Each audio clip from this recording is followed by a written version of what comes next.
Okay, yeah, you have to walk your hands up. Don't worry about it. Okay, inhale, breath, and stand up. Go to tadasana.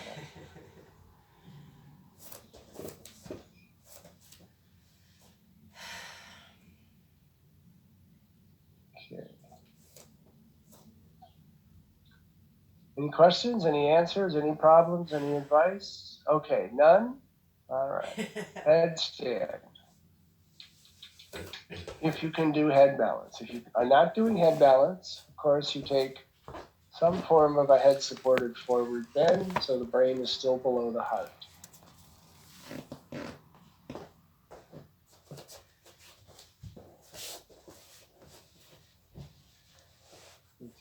Some of you have pelvic swings, that's great.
Take Baddha Konasana legs if you can, or stay where you are, or come down if you need to. Join the feet as if the feet were doing namaskar, so very even. Lumbar sacrum tailbone up and in. And then re-extend or go to Upavista, whichever variation you can do. Outer legs grip toward the sockets, inner legs pull toward the root of the thigh. Again, lumbar sacrum coccyx up and in a tad. back to Baddha or and then re-extend the legs.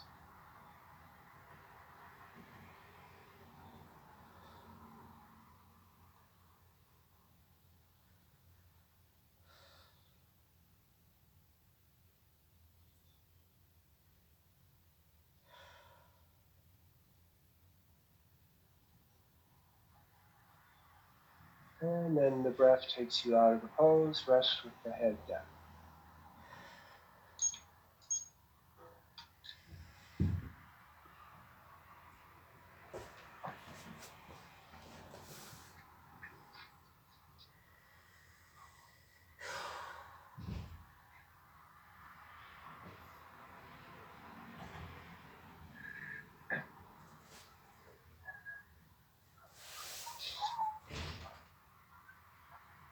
And sit in virassana. You're not going back yet to sitting. If virassana isn't doable, you can sit in parigantanasana.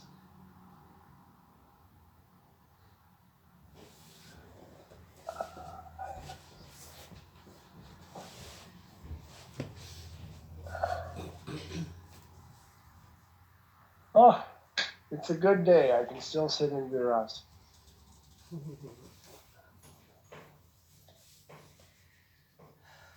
All right. So create a good tadasana in your torso, but relax the root of the thigh. There's no sense of pulling up or hardening at the inner thigh where it comes into the pelvic floor. And keeping that nice tadasana in your torso, come to Anjali Mudra.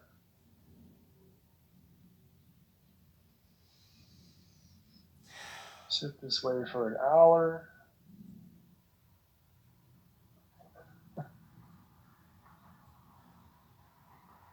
I've been threatening to do that for 40 years and I've never done it. I've never asked you people to do that. You know what though? I can't ask you to do it if I haven't done it. So maybe it's my, my problem. Interlock, parvatasana. It's called parvatasana when you're sitting in virassana, although the hands are in padangulyasana. So the outer arm, the tricep, draws down and in toward the bone. The chin floats up a little. The head of the humerus releases back away from the armpit, so it doesn't hit forward toward the armpit. It actually moves back into the socket, even as the arms come a little behind the ears if possible. And then release the groin again. Drop the root of the inner thigh, as if you're sitting as much on your thigh bones as you are on your sit bones.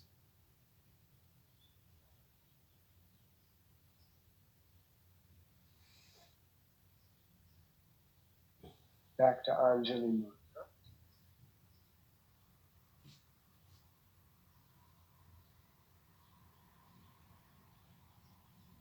Odd finger, parvatasana, interlock. Drop the root of the thigh. Outer arms down and in, head of the humerus moving back to the socket. When you do that, though, there'll be a tendency to grip a little at the base of the neck. Releasing that, find the balance between moving the head of the humerus back into the socket and releasing the neck at the same time. Chin floating up a bit. Release the root of the thighs to extend the trunk and arms out.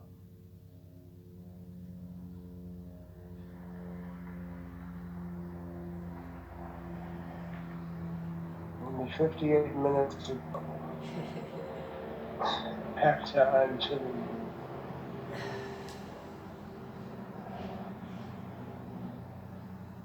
Back to downward dog.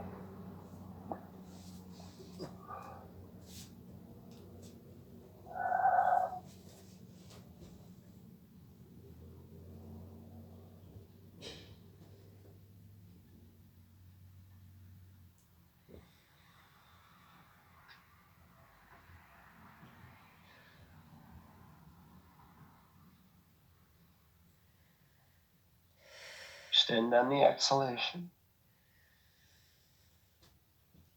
Extend the inner back body. Lift up from behind the navel to the pelvic floor by lengthening the waist and groins even more. It's not just an abdominal work. The extension of the waist and the groins is supporting and feeding that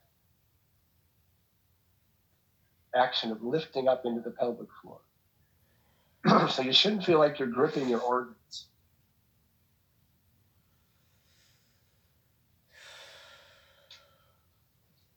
And go back to uttanasana. Walk forward or walk back, either way, which works for you. Concave spine to start. And gradually take the arms farther and farther back. Similar to what we did in Prasaratapadottanasana. Turn the palms up and reach back. But keep lifting and widening the shoulders as you do in sirsasana. Draw the inner and back thigh up. Now don't push your chest towards your legs. Lengthen the waist away from the pelvic rim. Eventually the belly touches the thigh automatically. You don't have to bring them in contact, but don't try to push from the back toward the legs.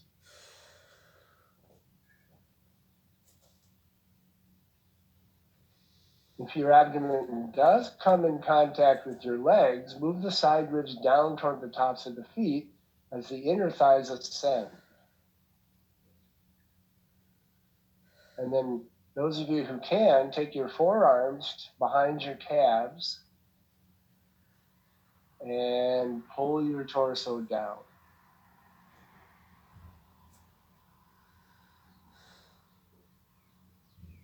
Then holding the calves, come as close to concave spine as you can. Lengthen from the tailbone.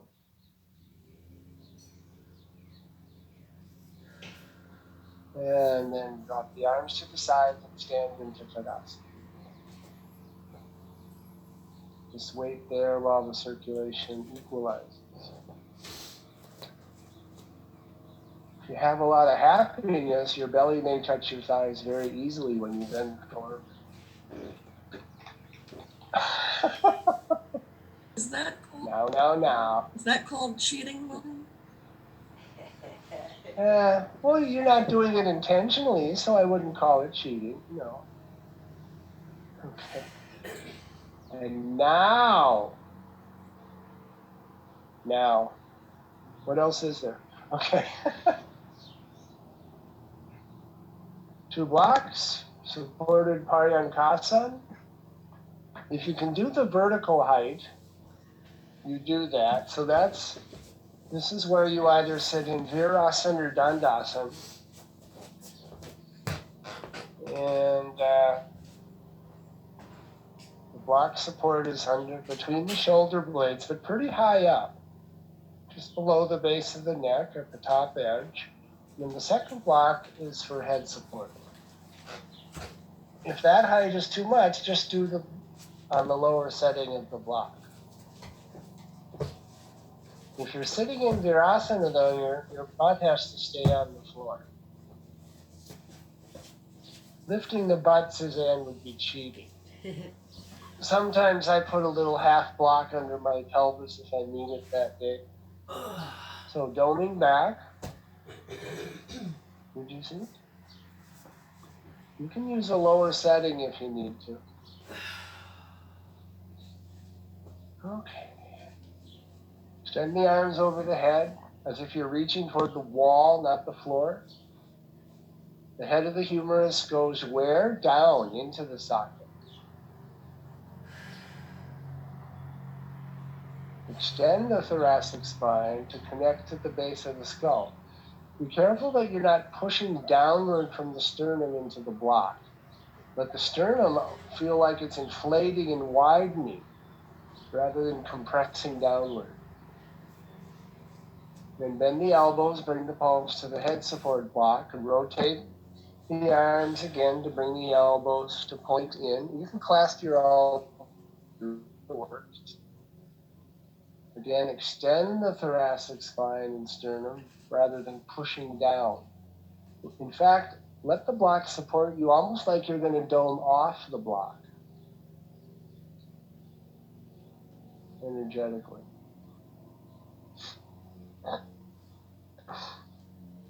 Those of you who can, take the head support block to the next lowest setting, or stay where you are. Dome the chest a little more. And then if you're very strong in your neck and shoulders, no head support, clasp the elbows. Or stay where you are. A lot of variations, a lot of variables.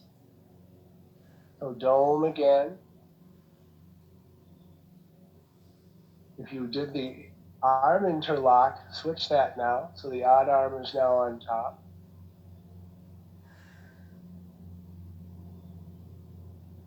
And then take the arms up and over. Take a few breaths and dome up out of the pose.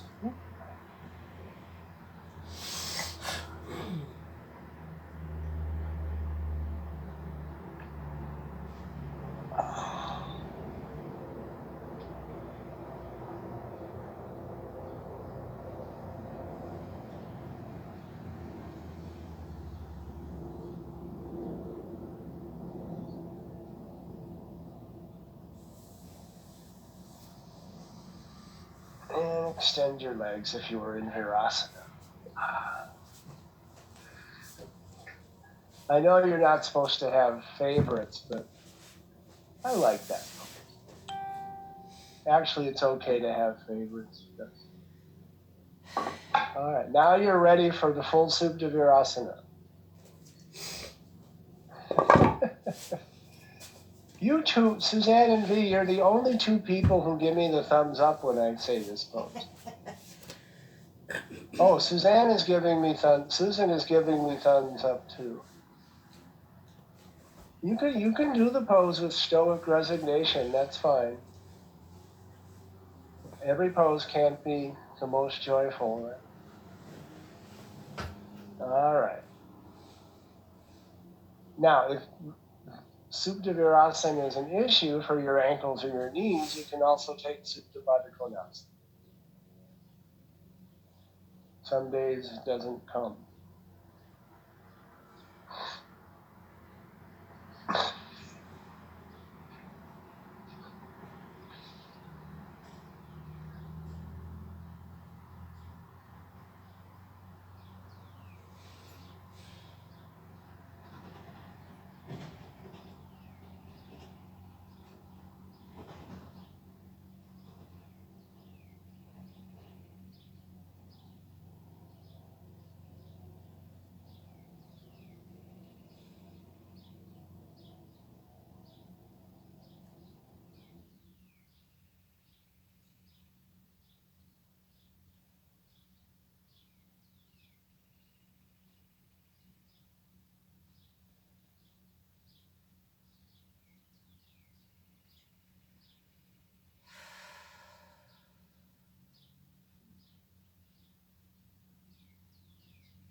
Settle onto your support.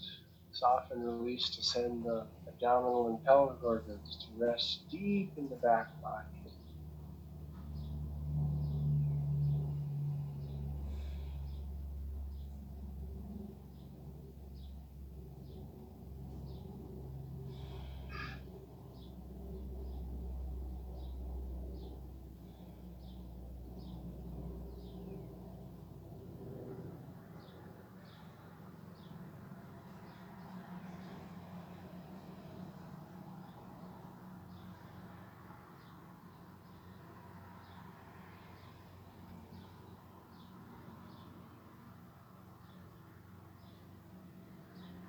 Soft, smooth inhale, exhale.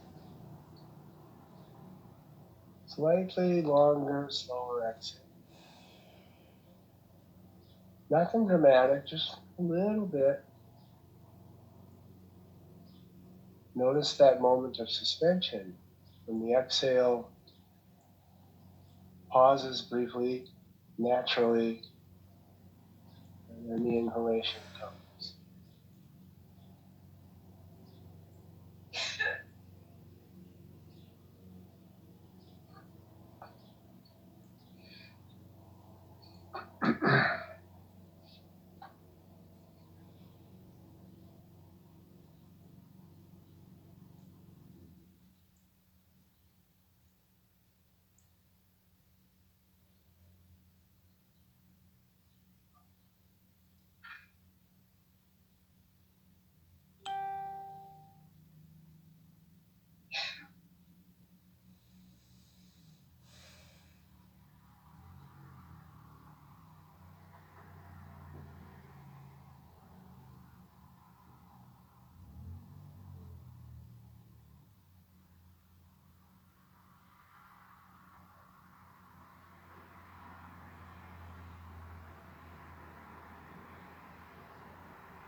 And take your time, gradually sit up and extend your legs.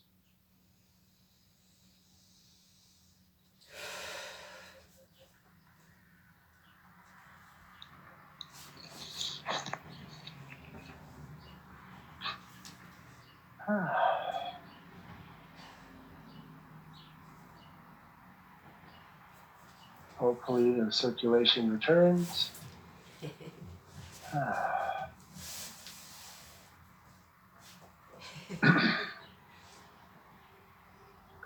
Sarvangasana, shoulder stand.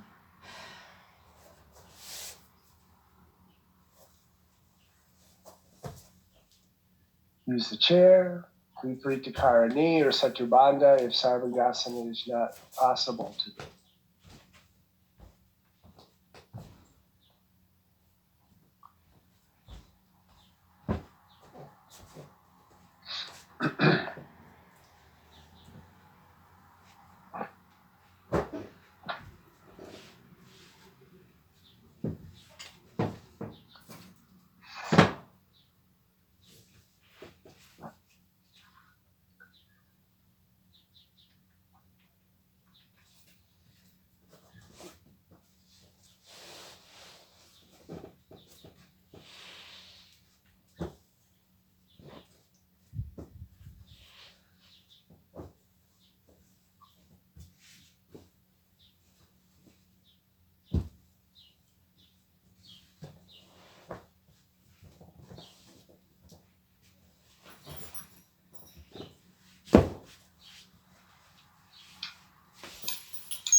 take halasana, or you can extend the legs over the back of the chair, or some people can do halasana from the chair. If you can do that, go for it. Or you can do parigantanasana, feet on the back of the chair. Keep a nice lifting from the inner back body off the chest.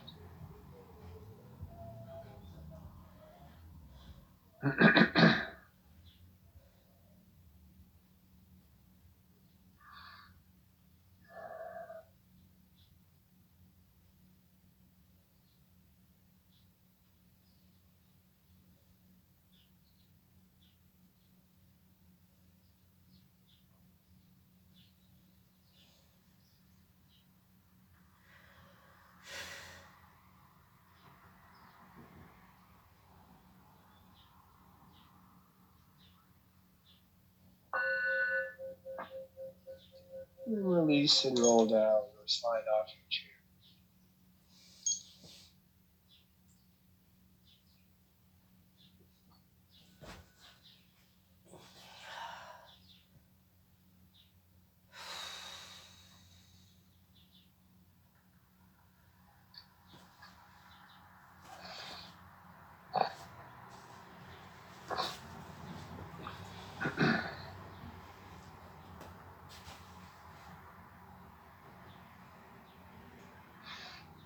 And sit in dandasana.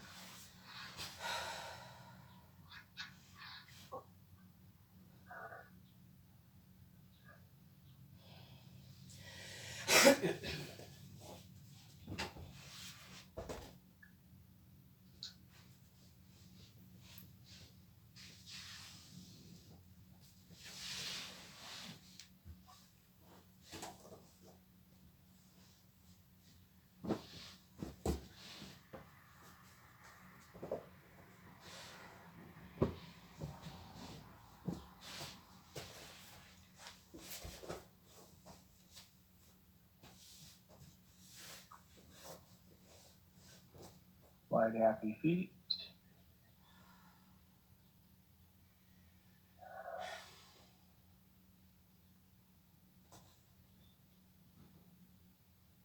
Bending the left knee to the root of the thigh with the foot turned in slightly. Make sure your left foot doesn't turn out. And then twisting to the right. Those of you who can wrap the left arm around and hold the right, do that. Otherwise, just left elbow inside the knee. And right hand behind. Press the elbow to the midline and grounding the inner thighs, lift up and turn. Bring the left floating rib around to the inner left thigh as you ascend it. Lean a little into the back arm and bend the elbow. Open that right collarbone.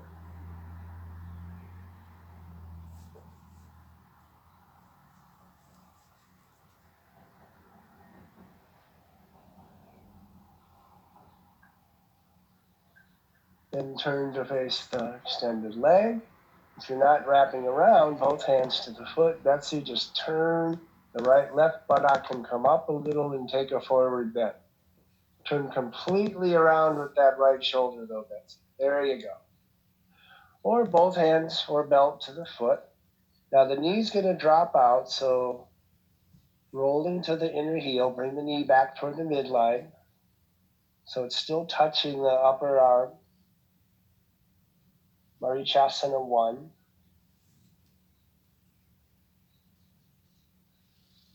Reaching forward from the sternum, reaching back from the pubic plate and sit bones.